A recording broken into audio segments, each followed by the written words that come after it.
Joining us now is Marcelino Benito. And Marcelino, what more can you share with us? Well, guys, I think we can't overstate just how shocking this is to this whole community, especially also members of the media who regularly communicated with the congressman. I started getting texts from friends early this morning. I thought it was some sort of joke or scam that people post that certain people have died. Sometimes you see them circulating on social media. That's what I thought this was.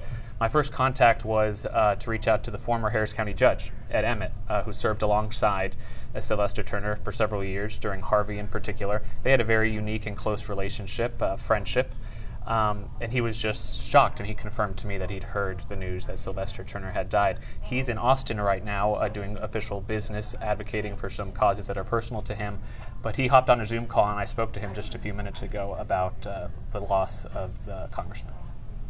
Judge, I'd just like to get your reaction to the news you heard this morning. How did you find out, and how are you feeling? Early morning, I got a phone call from a mutual friend. Was immediately shocked and saddened because my last conversation with Sylvester, or the mayor, or Speaker Pro Tem, or whatever we want to call him these days, or congressman, I thought he was in remission and things were going pretty well. But he will be missed, and all politics aside, working with him during Harvey, during his term as mayor, but even going back, he was so helpful dealing with mental health issues when he was in the legislature, and I was county judge, and we were trying to create mental health diversion projects and things like that. And if you go back and look, he was one of those people that you could disagree with politically, but personally, he was a good friend. Does an experience that both of you shared, leading large areas, I mean, you were leading one of the largest counties in the country, he's leading one of the largest cities in the country, during a time like Harvey and other crises that you guys navigated together, but in particular Harvey, just sharing that leadership pressure, I don't know if you want to use the word burden at times, but just sharing that experience, did it bring you guys together in a way that only you and him understood what that was like? Yeah, probably. I think,